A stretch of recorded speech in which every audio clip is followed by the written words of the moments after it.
अस्सलाम वालेकुम, मैं डॉक्टर रुखसाना आपको अपने यूट्यूब चैनल पे खुशामदीद कहती हूँ। तो आज हम बात करेंगे ब्रासम्यूज़ यानी कि सूखापन।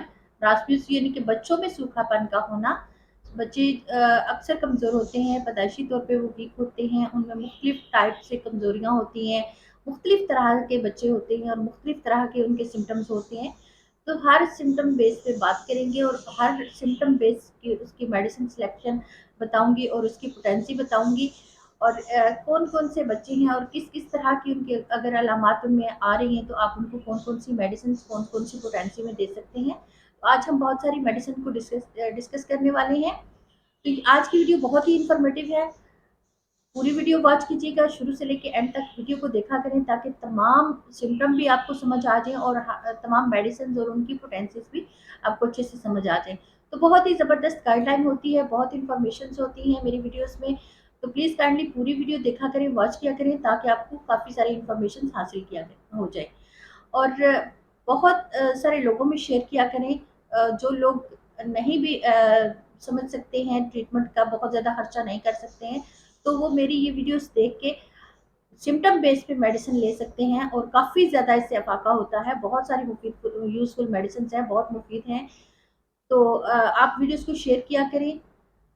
अगर आप मेरे यूट्यूब चैनल पर नए हैं तो बेल आइकन क्लिक कर लिया करें, सब्सक्राइब किया करें, फिर बेल आइकन क्लिक किया करें ताकि नई आने वाली तमाम वीडियोस की नोटिफिकेशन आपको मिलती रहे। तो चलिए शुरू करते हैं आज की पहली मेडिसिन। और पहली मेडिसिन से शुरू करते हैं। सिम्पटम को अच्छे तरीके से सुना करें, अच्छे तरीके से समझा करें और साथ ही जो मैं पोटेंसी बताती हूँ, तरीका इस्तेमाल बताती हूँ, तो उनके मुताबिक ही मेडिसिन को यूज़ किया करें। तो आज की मेडिसिन सिर्फ बच्चों के लिए है कि छोटे बच्चों में सूखापन का होना, कि बच्चे पैदाइशी तौर पे जो वीक होते हैं, उनके लिए सूखापन का होना। तो शुरू करते हैं आज की पहली मेडिसिन। आज की पहली मेडिसिन हमारी क्लिकेरिया फास्ट। क्लिकेरिया फास्ट में बच्चे का जो सूखापन होता है, वो होता है रीढ़ की हड्डी का कमज़ोर होना। उसकी की हड्डी बहुत ज़्यादा वीक होती है। यानी कि इतनी वीक होती है कि वो उसके बदन को अच्छे से सँभाल नहीं पाती है।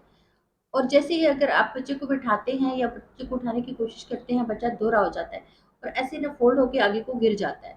तो ये कंडीशन होती है उसकी रीढ़ की हड्डी की। इसमें रीढ़ की हड्डी का बहुत ज़्यादा कमज़ोर होना और गर्दन बहुत पतली होती है, सर को बच्चा सँभाल नहीं सकता है, इधर-उधर लड़खड़ाता रहता है और उसके पेट जो होता है वो पिपला-सा पेट होता है, अंदर की तरफ को धँसा हुआ होता है। इस बच्चे के ये अलामात आप ज़हन नशीन करें। और बच्चा जो है वो देर से दाँत निकालता है और बच्चे को अमूमन यानी कि वक़्फ़े-वक़्फ़े से उसको मोशन लगे रहते हैं और उसको मोशन जो उसके होते हैं वो सब्ज़ रंग के होते हैं। बहुत ज़्यादा रिहा बच्चे के पेट में बहुत ज़्यादा बनती है, बहुत ज़्यादा हवा बनती है और जब वो पखाना करता है तो साथ उसके पिड़-पिड़ की आवाज़ आती है, यानी कि इस तरह का उसका पखाना होता है, हवा के साथ पखाना खारिज होता है और बच्चे का तालू हम अक्सर तौर पर वो नीचे ही गिरा रहता है, यानी कि खुला रहता है, उसका जो तालू है वो खुला रहता है। अगर ये तमाम सिम्पटम्स आपको नज़र आते हों, तो इन सिम्पटम बेस पे आपने कैलकेरिया फास्ट 30 सीएच में बच्चे को देनी है। तो बच्चे को मेडिसिन देने का तरीकाकार ये है कि आप उसको 3 कतरे, 3 से 5 कतरे 1 चम्मच में थोड़ा-सा नॉर्मल पानी लेके उसमें आप उस डाल के तो बच्चे को पिला दें। और ये मेडिसिन तकरीबन 3-3 घंटे के वक़्फ़े से उसको रिपीट करवाएँ। जैसे ही थोड़ा-सा बच्चा बेटर होना शुरू हो जाए, तो आप उसको सुबह, दोपहर, शाम कर दें। और ये मेडिसिन तकरीबन लॉन्ग टाइम चलती है, यानी कि तकरीबन आपने इसको 1.5 से 2 माह तक बच्चे को देना है और बच्चा काफ़ी हद तक ठीक हो जाता है। दूसरी मेडिसिन है हमारी कैलकेरिया कार्प। अब देखते हैं कैलकेरिया कार्प का पेशेंट कैसा होता है। कैलकेरिया कार्प में इससे पहले भी मैंने कैलकेरिया कार्प की काफ़ी सारी मेडिसिन में उनका ज़िक्र किया है। तो कैलकेरिया कार्प का जो पेशेंट होता है उसके पास से खट्टी बू आती है। तो इसी तरह इस पेशेंट के पास से भी खट्टी इस बच्चे के पास से खट्टी-खट्टी बू आती है। खट्टी बू आती है, यानी कि वो अगर दूध पीता है और दूध की कैं करता है तो कैं से भी खट्टी बू आएगी और अगर वो पखाना करता है तो पखाने में से भी उसकी खट्टी-खट्टी बू आती है। इसके जो बच्चे के जो पखाने होते हैं वो सफ़ेद कलर के, उसमें सफ़ेद कलर का टच होता है कि पखाना सफ़ेद रंग का होता है। बच्चों में तकरीबन उसको सफ़ेद रंग का पखाना आएगा और उसमें से भी खट्टी बू आती है। उसको अगर पसीना आ रहा है, बच्चे को पसीना आता है तो ऐसी कंडीशन में भी पसीने में से भी खट्टी बू आती है। और इसमें कैलकेरिया कार्प का जो पेशेंट होता है, इसका जो पेट होता है बच्चे का वो भरा हुआ होता है। हमने पिछले उसमें देखा कि कैलकेरिया फास्ट में था, पेट अंदर को धँसा हुआ था। अब ये कलकेरिया का पेशेंट का पेट आगे को बड़ा होता है, इसमें पेट बड़ा होता है बच्चे के, वैसे जिस्मानी वीकनेस ज़्यादा होती है और पेट बड़ा लगता है। और अगर इस तरह की कंडीशंस आपको सारे उसमें नज़र आती हैं, ये सारे सिम्पटम्स हैं, और ये भी बच्चा जो है वो अच्छे से बैठ नहीं पाता है, अच्छे तरीके से बैठ नहीं सकता है। कलकेरिया कार का जो बच्चा है, पेशेंट है, तो वो भी अच्छे तरीके से खुद ब खुद बैठ नहीं सकता है। और अगर ये थोड़ा बहुत बैठता है, कुछ देर बैठ के सँभलना शुरू हो जाता है, तो ये थोड़ा बहुत तो इसको बच्चे को मट्टी खाने की बड़ी आदत होती है। कलकेरिया कार के बच्चे जो हैं वो मट्टी खाते हैं। अगर मट्टी खाने की भी आदत उसमें नज़र आती हो और ये सारी चीज़ें हों, पाँव ठंडे होते हैं और इस बच्चे को दूध हज़म नहीं होता है। कलकेरिया कार के बच्चों को दूध हज़म नहीं होता। ये तमाम सिम्पटम्स थे कलकेरिया कार के। अगर बच्चे में ये तमाम सिम्पटम्स पाए जाएँ और बच्चे में सूखापन की शिकायत हो और ये तमाम सिम्पटम्स हो, तो आप बच्चे को कलकेरिया कार 30 सीएच में इसी तरीके से एक चम्मच में थोड़ा से नॉर्मल पानी के में 3 से 5 कतरे बच्चे को पिलाएँ। 3-3 घंटे से वक़्फ़े से मेडिसिन उसको यूज़ करवाएँ। जैसे ही बच्चा थोड़ा-सा रिलैक्स हो जाए या थोड़ी-सी उसकी तबीयत बेटर होनी शुरू हो जाए, तो उसको सुबह, दोपहर, शाम कर दें। और ये मेडिसिन तकरीबन 1.5 से 2 माह आप उसको यूज़ करवाएँगे तो बच्चे का की सेहत जो है वो काफ़ी हद तक बहाल हो जाएगी और बच्चा ठीक हो जाएगा। अब अगली मेडिसिन है हमारी आयोडियम। आयोडियम जो है ये भी ये भी इसका भी जो पेशेंट होता है, इसके पेशेंट की बहुत ही ख़ास अलामत होती है कि इस बच्चे को भूख बहुत ज़्यादा लगती है। बहुत ज़्यादा बच्चा अपनी फ़ीड लेता है, बहुत ज़्यादा बच्चा अपनी डाइट लेता है, बहुत खुराक खाता है, उसकी भूख खत्म नहीं होती है, लेकिन फिर भी भूख इतने खाने के बावजूद भी बच्चा कमज़ोर होता है। और अगर इतना सारा खाने के बावजूद भी बच्चा कमज़ोर होता है और वो बिल्कुल भी जो है उसकी सेहत बहाल नहीं हो रही होती, एक्स्ट्रा फीड लेने के बाद भी वो बच्चा जो है ना वीक नज़र आता है, तो उसमें आयोडियम एक ही सिम्पटम पे आयोडियम हम इसको सेलेक्ट कर लेते हैं। ये ख़ास अलामत है उसकी। तो आयोडीन भी आप 30 सीएच में देंगे और 30 सीएच में उसी तरीके से 1 चम्मच में पानी लेके नॉर्मल पानी में, ठंडे पानी में मेडिसिन यूज़ ना करवाया करें, ना किया करें। तो 1 चम्मच में थोड़ा-सा पानी लेके उसमें 3 से 5 कतरे मेडिसिन डाल के आप बच्चे को पिला दें। 2-2 3-3 घंटे के वक़्फ़े से मेडिसिन रिपीट करवाएँ। जैसे ही बच्चा बेहतर हो जाए, तो साथ ही उसको सुबह, दोपहर, शाम कर दें। तो ये मेडिसिन जो है बच्चे को 1.5 से 2 माह तक मेडिसिन उसको दें। जब बच्चा काफ़ी हद तक बेहतर हो जाए तो आप डॉक्टर के मशवरे से उसको मेडिसिन को स्टॉप भी कर सकते हैं। लेकिन ये मेडिसिन आप दें तो काफ़ी हद तक बच्चा रिलैक्स हो जाएगा और वो सेहतयाब हो जाएगा। तो अब अगली मेडिसिन है हमारी नेट्रम्योर। नेट्रम्योर में भी सूखापन गर्दन से होता है, यानी कि इसके गर्दन से ज़ाहिर होता है, इसकी गर्दन बहुत पतली होती है। नेट्रम्योर में बच्चे की गर्दन बहुत पतली होती है। इसके साथ-साथ उसको शदीद प्यास लगती है बच्चे को, और उसको भूख कब्ज़ रहती है, बच्चे को प्यास भी बहुत लगती है, लेकिन उसमें कॉन्स्टिपेशन बहुत ज़्यादा रहती है। बच्चे को नमक खाने की बहुत ज़्यादा शिद्दत से उसकी चाहत होती है कि वो नमक खाए, नमक को खाना बहुत ज़्यादा पसंद करता है। तो ये जो सिम्पटम्स हैं ये नेट्रम्योर के हैं, और अगर ये सारे सिम्पटम्स उसमें नज़र आते हैं तो आप आँख बंद करके उसको नेट्रम्योर दे सकती हैं। नेट्रम्योर 30 सीएच में उसी तरीके से बच्चे को जो मेडिसिन देने का तरीका है कि नॉर्मल पानी में 1 चम्मच में पानी लें और उसमें 3 से 5 कतरे आप बच्चे को डाल के 3-3 घंटे के वक़्फ़े से उसको रिपीट करवा दें। जैसे ही बच्चा थोड़ा-सा स्टेबल होना शुरू हो जाए, उसकी कॉन्स्टिपेशन भी खत्म हो जाए और उसका थोड़ा-सा उसकी तबीयत बेहतर होना शुरू हो जाती है। बच्चे को खुद ब खुद पता चल जाता है कि ये अब सेहतियाब हो रहा है, तो आप उसको सुबह, दोपहर, शाम कर लें और थोड़ा लॉन्ग टाइम यानी कि 2 ढाई माह तक इसको मेडिसिन दें, तो ज़बरदस्त रिज़ल्ट देगी और बच्चा खुद ब खुद ठीक हो जाएगा। अगली मेडिसिन है हमारी मैग्नीशिया कार्ब। मैग्नीशिया कार्ब में जो है इसमें सब घास की तरह के सब्ज और खट्टी बू वाले पखाने होते हैं, ये इसकी खास अलामत है। यानी कि घास के रंग के, सब्ज रंग के जो पखाने होते हैं इसको आते हैं, उसमें से खट्टी बू आती है और दूध हजम नहीं होता है और पेट में दर्द रहता है, अमूमन पेट में दर्द रहता है, बच्चे के पेट में दर्द रहता है, बच्चा पेट के दर्द की वजह से, हवा की वजह से बच्चा रो रहा होता है और कुछ भी समझ नहीं आता कि कुछ भी नहीं है और बच्चा रो रहा है, तो उस यानी कि उसका हाजमा खराब रहता है बच्चे का। तो अगर ऐसी कंडीशन और हाजमे खराब होने की वजह से, मैदे की वजह से बच्चे के मुंह में छाले भी रहते हैं, अमूमन मुंह उसका पका रहता है और वो देख जब बच्चों के उसके मुंह पे अगर खोल के देखा जाए तो उसके मुंह में छाले और वाइट वाइट सी एक तह जमी होती है। अगर ये सारी चीजें उसमें नजर आ रही हैं आपको, तो आप बच्चे को मैग्नीशिया कार्ब 30 CH में आंख बंद करके दे सकते हैं।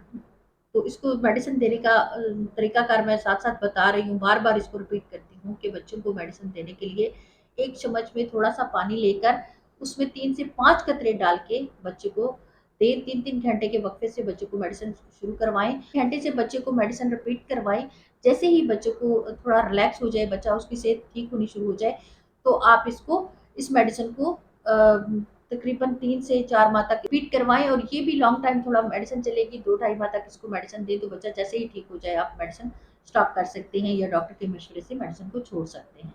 अब हमारी अगली मेडिसिन है सल्फर। सल्फर की जो पेशेंट होता है या सल्फर के जो बच्चे होते हैं, सूखापन के जो बच्चे होते हैं, तो ये बहुत कमज़ोर से, बहुत वीक से होते हैं। इनके पास से एक अजीब सी गंदी सी स्मेल आती है इन बच्चों के पास से। और उनको अक्सर खारिश की शिकायत रहती है, खुजली रहती है, इची होती है पूरे उसको बॉडी पे, वो इची करता रहता है बच्चा, खारिश करता रहता है। और साथ साथ जो उनके फोड़े फिंसियाँ बनते रहते हैं, अक्सर अमूमन उनको बच्चों की स्किन पे एलर्जी ही रहती है, फोड़े फिंसियाँ वगैरह बनते रहते हैं। पखाना सख्त बदबूदार होता है और नहाने से बच्चा दूर भागता है, वो नहाना बिल्कुल पसंद नहीं करता, बच्चा नहाने से दूर रहता है, इसीलिए उसके पास से गंदी सी स्मेल आती रहती है। तो उस पेशेंट को आप सल्फर दे सकते हैं। सल्फर बहुत ही ज़बरदस्त मेडिसिन है ऐसे लोगों के लिए। लेकिन अगर सल्फर के साथ उसको अब आराम नहीं आ रहा है, ये सारे सिम्टम्स उसमें मौजूद हैं, इन सिम्टम्स के होने के बावजूद भी उसको सल्फर देने से आराम नहीं आया, तो आप उसको स्वाइनम 30 CH में देंगे सल्फर के साथ, तो बहुत ही ज़बरदस्त रिजल्ट देगी। बल्कि आप सल्फर को जिस दिन स्टॉप करें उसके अगले दिन स्वाइनम शुरू कर दें, तो ज़बरदस्त रिजल्ट देती हैं ये दोनों मेडिसिन। तो सल्फर भी अगर आपने देनी है तो आपने 30 CH में 3-3 कतरे सुबह दोपहर शाम देने हैं। अगर बच्चे को अफाका नहीं होता तो उसके बाद आप स्ट्राइनम उसको यूज़ करवाते हैं, तो बहुत ज़बरदस्त रिजल्ट देती है सल्फर के बाद स्ट्राइनम। तो स्ट्राइनम भी आपने 30 CH में उसी तरीके से एक चम्मच में थोड़ा सा नॉर्मल पानी लेके उसमें 3 से 5 कतरे डाल के बच्चे को 3-3 घंटे के वक्फे से पिलाएं। जैसे ही बच्चा सेट हो जाए तो आप उसको सुबह दोपहर शाम कर दें, तो थोड़ा लॉन्ग टाइम इस बच्चे को देंगे तो इसकी वीकनेस खत्म हो जाएगी। यानी कि ये मेडिसिन जितनी भी हैं सूखापन की, आपने 2 ढाई 3 माह तक इसको यूज़ करना है, बहुत ही ज़बरदस्त रिजल्ट देती हैं। अगली मेडिसिन है हमारी ब्राइटाकार। ब्राइटाकार जो है ये भी दिमाग, इसमें दिमागी और जिस्मानी दोनों तरह की कमजोरी पाई जाती है। बच्चे से बच्चे अमूमन जो है इसमें बोने बोने बच्चे होते हैं, बच्चों को जो कद है वो छोटे रह जाते हैं, वो दिमागी तौर पर भी कमज़ोर होते हैं और जिस्मानी तौर पर भी कमज़ोर होते हैं। उनके गुदूद जो हैं वो गले के गुदूद अमूमन उनके बड़े रहते हैं। ऐसी कंडीशन में आप ब्राइटाकार जो है वो 30 CH में बच्चे को सुबह दोपहर शाम 3-3 कतरे, 3 से 5 कतरे एक चम्मच में आप उनको दें, और ये तकरीबन 2 ढाई माह मेडिसिन यूज़ करें तो ज़बरदस्त रिजल्ट देगी। बहुत ही ज़बरदस्त मेडिसिन है, जो बच्चे दिमागी तौर पर कमज़ोर होते हैं और जिस्मानी तौर पर भी वीक नज़र आते हैं और गले के वजूद जो है उनके बड़े रहते हैं, तो ऐसी कंडीशन में ये मेडिसिन बहुत अच्छा काम करती है। तो अगली मेडिसिन है हमारी एब्राटीनियम। एब्राटीनियम जो है ये भी सूखापन की है। इसमें सूखापन टांगों से शुरू होता है, यानी कि उसकी टांगे बच्चे की बहुत ज़्यादा कमज़ोर होती हैं और ऊपर का धड़ जो है वो सही होता है, लेकिन टांगे बहुत कमज़ोर होती हैं, बाकी जिस्म जो है वो नॉर्मल कंडीशन में होता है। तो ऐसी कंडीशन में जैसा कि मैंने नेट्रोम्योर में बताया कि नेट्रोम्योर में जो है वो बच्चे की गर्दन पतली होती है, गर्दन से सूखापन ज़ाहिर होता है। और इसमें जो है ब्राटेनियम में जो है वो शुरू होता है टाँगों से, उसका सूखापन शुरू होता है। तो ये दोनों में फ़र्क है, अगर ये चीज़ इसमें नज़र आए तो आप ब्राटाइनम 30 CH में 1 चम्मच में 3 से 5 कतरे बच्चे को डाल के 2-2 घंटे के बाद रिपीट करवाएँ। जैसे ही थोड़ा नॉर्मल हो जाए तो आप उसको सुबह दोपहर शाम कर लें, तो ये ज़बरदस्त रिज़ल्ट देगी। इसके बाद हमारी अगली मेडिसिन है स्लेशिया।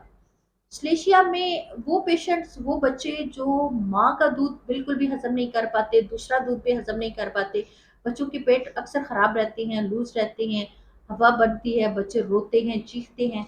अगर ऐसी कंडीशन के बच्चे को दूध हज़म नहीं हो रहा है, ना माँ का ना दूसरा दूध हज़म हो रहा है, तो ऐसे बच्चों को आप स्लेशिया 30 CH में तकरीबन 3-3 घंटे के वक्फे से रिपीट करवाएं। और जैसे ही थोड़ा सा बेहतर हो जाए तो उसको सुबह दोपहर शाम मेडिसिन को कर लें, तो ज़बरदस्त रिजल्ट देगी। तो आज मैंने काफ़ी सारी मेडिसिन आपसे शेयर की सूखापन के लिए, बच्चों में जो सूखापन आता है उसके लिए। बहुत सारी मेडिसिन मैंने आपको बताई, साथ पोटेंसी बताई और समझ सारी मेडिसिन को बहुत अच्छे तरीके से समझाया कि बच्चों में मेडिसिन दी कैसे जाती है। तो इसी तरीके से इंशाल्लाह नेक्स्ट टॉपिक में दोबारा आपसे मुलाकात होगी। पूरी वीडियो वॉच किया करें, देखा करें, शेयर किया करें, लाइक और सब्सक्राइब जरूर किया करें, बेल आइकन क्लिक कर लिया करें ताकि आपको नई आने वाली तमाम वीडियोस की नोटिफिकेशन मिलती रहे। अब मुझे इजाजत दें, इंशाल्लाह नेक्स्ट अच्छे टॉपिक के साथ फिर मिलेंगे। अल्लाह हाफिज।